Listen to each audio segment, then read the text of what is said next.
Hey everybody, welcome to the Leek. I'm John as always, and it's time for the January 3rd Theros Beyond Death preview recap, and we've got about 16 to get through, so let's get started. Up first, we have Erebos' intervention with a little bit better art, or at least art that sort of makes sense. X and a black for an instant at rare. Choose one. Target creature gets -X/-X until end of turn. You gain X life, or exile up to twice X target cards from graveyards. So this just seems like solid removal. X black. We've seen that a number of times, and it's always pretty good, especially at instant speed. That is first pick removal right there. And if you don't want to use it as removal, you could exile cards. That's going to come up a lot less commonly. Solid first pick removal for limited. Standard, maybe, it scales at least. But up next is Pious Wayfarer. Pious Wayfarer is a single white mana for a 1/2 creature human scout at common. It's got Constellation, I think the second Constellation card we've seen. Whenever an enchantment enters the battlefield under your control, target creature gets +1/+1 until end of turn. This is probably on the bottom end of what Constellation payoffs are going to be. +1/+1 till end of turn is not that great. It's not going to do a ton. It's a cool little bonus if you happen to need a 23rd card in your Constellation or Enchantments Matter deck. Here you go. Otherwise, you're going to cut it, and this won't see any play otherwise. Up next is Tymaret, Chosen from Death. Tymaret is black for a legendary enchantment creature Demigod at uncommon. He's a 2-star. Tymaret's toughness is equal to devotion to black, just like Daxos. 1 and a black, exile up to 2 target cards from graveyards. You gain 1 life for each creature card exiled this way. So it's kind of like Scavenger Ooze, but it doesn't get counters. Like Daxos, it's solid. It's a piker at least. It's probably going to be a bear. And if it's a 2/3 or a 2/4 or a 2/5 or a 2/12, I don't terribly care. It blocks well, but it doesn't attack well. And if you're not attacking in standard limited sets, you're not really getting anywhere. It's totally fine. It's not a bad card. You're going to pick it. You're going to play it all the time.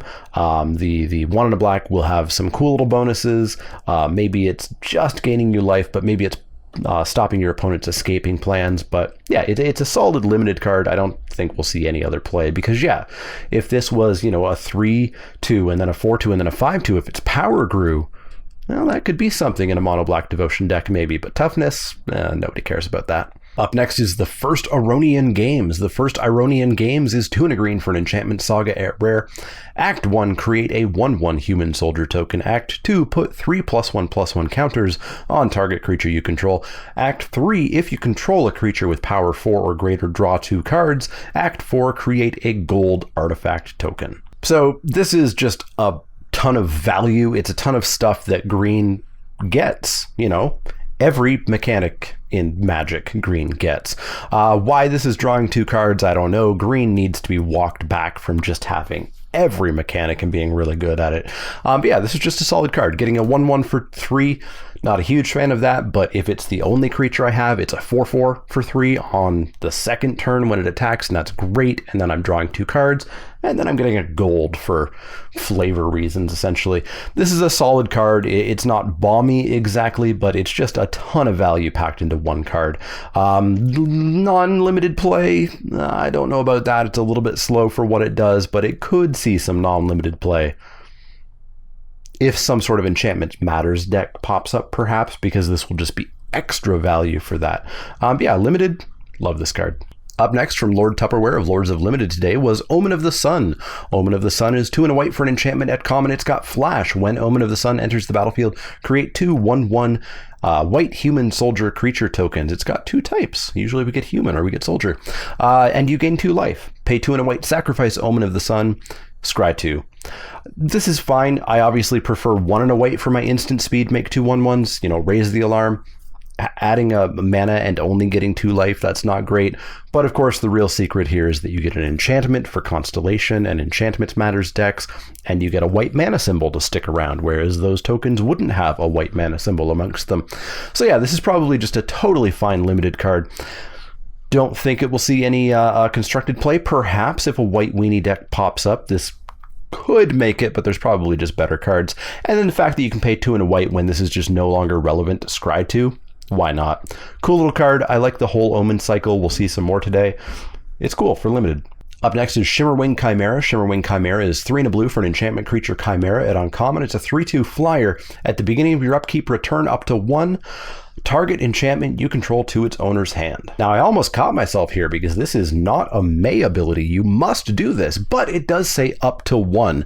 So no, there's actually literally no downside to this card. It's a 3/2 flyer for 4. We'll play that. We've played that several times before. And if it makes sense to return an enchantment, Omen of the Sun, perhaps. We can do that if we have to. But be aware, this is up to 1 and 0 is up to 1. Solid limited card. I doubt it'll see any other play. Up next is a mistake. Previewed by Wizards Magic, Haktos the Unscarred. Haktos the Unscarred is red, red, white, white for a legendary creature, human warrior at rare. It's a 6/1, and it must attack each combat if able. As Haktos enters the battlefield, choose 2, 3, or 4 at random. Haktos has protection from each converted mana cost other than the chosen number. It's Achilles' heel. Get it? It's funny. It's also incredibly problematic. If your opponent does not have a 2, 3, or 4 drop, they have, 4 turns max, or they're dead. And they probably actually have more like 3 turns, assuming you've damaged them, once with a 2/2.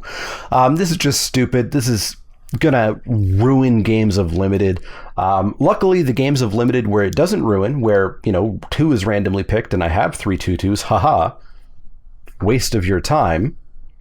But that's not good Magic either. I play my big splashy bomb and it is just gonna immediately die because I didn't know what the card was gonna do. I didn't know if it was randomly going to pick 2 rather than 3 or 4. This is not Magic that I like to see. This is another obviously designed for arena card and best of 1. This is not the future of Magic that I want to see. I don't want them to print these cards. It seems to be red-white's mechanic with Outlaw's Merriment, but this is a bad path for Magic. We need to not do this. We need to not do randomness on the cards. We need to not do protection from basically everything either. There's a lot of mistakes here. I'm not sure what else to say about this card. Up next is Omen of the Forge. Omen of the Forge is 1 and a red for an enchantment at common. It's got flash. When Omen of the Forge enters the battlefield, it deals 2 damage to any target. Pay 2 and a red, sacrifice it, scry 2. So just like Omen of the Sun and the Omen of the Sea that we'll see coming up, it's an instant speed spell that sticks around and gives you devotion for a little bit, and then you can scry 2. This is obviously expensive shock, but we've proven time and time again that we'll play expensive shock in limited. This is going to be a totally fine card. Probably not first pick in the packs, but you're going to be happy to play multiples of these for sure. Outside of constructed, probably a little bit too expensive, but we'll see. But limited, I'm always happy for a shock, even if it costs 2. Up next is Phylath, and I probably pronounced that wrong. Beloved of the Sea. Phylath is 1 blue for a legendary enchantment creature Demigod. She has power equal to your devotion to blue. Creatures and enchantments you control have spells your opponents cast that target this permanent cost 1 more to cast. She is a star 3. I like her way more than I like Daxos and Timuret because she could be a 3/3 or a 4/3 or a 12/3 or a 27/3. And that's much better because damage is what gets things through. Also, giving everything like half of a Frost Titan ability is pretty nifty as well. Phylath looks great. I'm very happy to pick her highly. Probably not first pick in most packs. Definitely not over removal. Definitely not over bombs. But she just looks really good. Plus blue for your devotion. Seems great for limited. Non-limited, probably not a huge place. Again, mono blue devotion needs a little bit more than a 12/3 to do something there. But yeah, I'll keep an eye on her, and she seems like my favorite demigod so far. We'll have to see what the red and the green one are. Up next is, I believe, our final god, Thassa Deep Dwelling. Thassa Deep Dwelling is 3 and a blue for a legendary enchantment creature god. She has indestructible. She's a 6/5. As long as your devotion to blue is less than 5, Thassa is not a creature. At the beginning of your end step, exile up to 1 other target creature you control, then return that card to the battlefield under your control. Pay 3 and a blue, tap another creature. Thassa seems fantastic. I don't think she's quite as good as Klothys, but she might be my second favorite god. But I mean, Erebos and Heliod are right around there. She just seems good. 4 mana for potentially a 6/5 if she's turned on. If she's not turned on, she can tap creatures, buying you time until she is an indestructible 6/5. And if you can re-trigger ETB effects, you're gonna be re-triggering them every turn. She seems great. I absolutely love her for limited. I could see her having potentially strong constructed play in standard. Some sort of flicker deck would be amazing built around her. I'm pretty sure Commander's going to be happy about her. Obviously, the more competitive Eternal formats, probably not. But she looks great. And yeah, it's tough because I think Heliod, Erebos, and Thassa all have really good abilities. And I think I just remember Thassa being so good that I want to like her the most. Up next is Phoenix of Ash, as previewed by IGN Spain. Phoenix of Ash is 1 red for a creature Phoenix. It's a 2/2 flying haste. Pay 2 and a red to give it +2/+0 until end of turn. Escape for 2 red and exile a whole 3 other cards from your graveyard. Phoenix of Ash escapes with a +1/+1 counter on it. This card just seems really good. A 2/2 flying haste for 3. That's solid. We'll play that all the time. It's slightly expensive double fire breathing, so it's more expensive than what we've been paying for Weaselback Redcap, but it's not quite double. It's 1.5 times what it would cost. And then, of course, if it dies, it's a relatively nicely costed escape. 2 red and only 3 cards to exile. And it comes back as a 3/3. Seems pretty darn good. Could potentially sneak its way into mono red aggro in Constructed and Standard. I doubt it'll see much play beyond that other than Commander and such.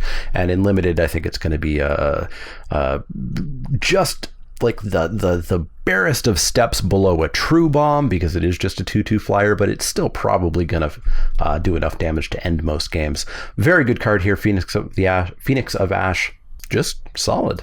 Up next is Saprophage Harpy, as previewed by Gamepedia. Saprophage Harpy is 2 and a black for a creature Harpy. It's a 2/1 flyer at common. When Saprophage Harpy enters the battlefield, exile target card from an opponent's graveyard. That's right, it's a 2/1 flyer with upside in black. This is going to be a solid card. It's not a card that black gets super often. They do get 2/1 and 3/1 flyers now and then, and especially these days, they don't often have downsides anymore. But yeah, this is just going to be a solid card. I'd always be happy to play multiples of these, I think, in most black decks, unless I was being super control-y. Now, outside of Limited, of course, there's no real play here, but in Limited, nice aggressive flyer for black. Up next is the Triumph of Anax, previewed by Crip. Triumph of Anax is 2 and a red for an enchantment Saga. At uncommon, it's got 4 acts. The first 3 are the same until end of turn. Target creature gets +X/+0, where X is the number of lore counters on the Triumph of Anax. So the first turn, +1/+0, +2/+0, +3/+0, and then target creature you control fights one target creature, up to 1 target creature, so you don't have to. You don't control. Seems okay for an aggressive deck, but of course things have to be going a little bit right for you. You want this to be on a flyer or on a trampler, because +1/+0, +2/+0, +3/+0 doesn't mean anything if your opponent's chumping, or if they're just killing the creature because they're not getting a toughness boost at all. And then Act 4, you have to have a big creature, and that creature that you were pumping up didn't stay pumped up. So there's a lot going on here that is not, amazing. It's still a totally fine card. I think I'm probably playing it in most red decks and Limited, but I think it is just missing a little bit of oomph. I think a lot of the Sagas this time around are missing a little bit of that oomph, but they were also pretty darn powerful in Dominaria. Outside of Limited, I don't know if this will see any constructed mono red aggro. I can't imagine so. 3-drop is pretty expensive for something that's not actually affecting the board, and boy, would this be horrendous to draw if you're any way behind in your board state. So probably nothing but Limited play here. And in Limited, it's probably fine. But again, your opponent knows what's coming in 4 turns. They're going to be messing with you, and it's going to be a little bit tricky sometimes. Up next is Dawn Evangel, previewed by Tokyo MTG. Dawn Evangel is 2 and a white for an enchantment creature human cleric at uncommon. It's a 2/3. Whenever a creature dies, if an aura you controlled was attached to it, return target creature card with converted mana cost 2 or less from your graveyard to your hand. Now there's a little tiny bit of a trick here. If you put like a pacifism or something on an opponent's creature, and the opponent creatures die, because you controlled the aura, you would get to return a creature. Kind of weird, but could happen. More likely, it's going to be the case where your creature that had an aura that you controlled on it died, and you get to return something that's little and piddly back. This seems like a fine creature. It's a 2/3 for 3, which is pretty filler and limited, and the ability, I think, is a little bit more complex to actually get going than you would otherwise think, so I'm not going to go all in on this. I don't think I'm returning 7 creatures with this. I don't think in a lot of games I'm returning 1 creature with this card. So limited, it's probably just fine to perhaps fine plus. Outside of limited, there's no play here. Up next is the third Omen for today, previewed by Weibo, or Weibo probably. Omen of the Sea is 1 and a blue for an enchantment at common with flash. When Omen of the Sea enters the battlefield, scry 2, then draw a card, pay 2 and a blue, sacrifice it, scry 2. This is definitely weaker than the other two. 1 and a blue for scry 2, draw a card is okay at limited. You know, it's a little bit better than opt, I suppose, but we are paying 1 more. But we do get the bonus of an enchantment entering the battlefield, sticking around, and a single blue pip for devotion. And then we get to scry 2 later in the game when we have mana and we don't need that devotion anymore. Totally fine card. I'd be happy to play it in most blue decks. I don't know that I'm going to load up on it unless I really want that devotion or something. But yeah, a fine card in limited and probably not anywhere else. The final card for today is Archon of Falling Stars, as previewed by MTG Nerd Girl. Archon of Falling Stars is 4 white for a creature Archon at uncommon. It's a 4/4 flyer. When Archon of Falling Stars dies, you may return target enchantment card from your graveyard to the battlefield. A little bit overcosted for limited. It's a 4/4 flyer. Those do have to tend to be a little bit expensive. They're often 6, and that often makes them playable in some decks and not necessarily playable in other decks, so you've got to make sure that you are in the right deck. The fact that it could return an enchantment card from your graveyard to the battlefield, this is the Enchantment Matters set, but again, like, you know, Dawn Evangel, for example, you don't know that you're actually going to return something to this, so you can't just assume that you're going to. So it'll probably be totally fine in limited. You'll still probably play it in a number of white decks. Even if you don't have many enchantments, somehow some white decks will still play a 4/4 flyer for 6. Outside of limited, no dice here. So that's it for today. A lot of limited only cards, I think, but we did get another god, and we got that horrible mistake of Haktos. Let me know what you think of the cards in the comments down below. Let me know what you think of Haktos. Which is your favorite demigod so far? Which is your favorite god? Since I do believe we have them all. I think we're only getting the 5 plus Clothis. Let me know anything you want to let me know in the comments down below. As always, if you do have questions, comments, or suggestions, you can find me over on Twitter, Twitch, and Facebook. You can find me at patreon.com/manaleek. If you want to become a backer there, you can work your way towards getting a Manaleek playmat. You get entered to get the cards out of the Crack-a-Pack each week, and you get access to the Patreon, where we share pictures of food and chat about other games. You can go to inkedgaming.com/themanaleek if you want to buy any products there to let them know that I sent you and help the channel out. And of course, the easiest way to help the channel out is to like, share, and subscribe. Emphasis on that share, especially next week when the set reviews start. But if you do have questions, comments, or suggestions, let me know. Otherwise, see y'all next time.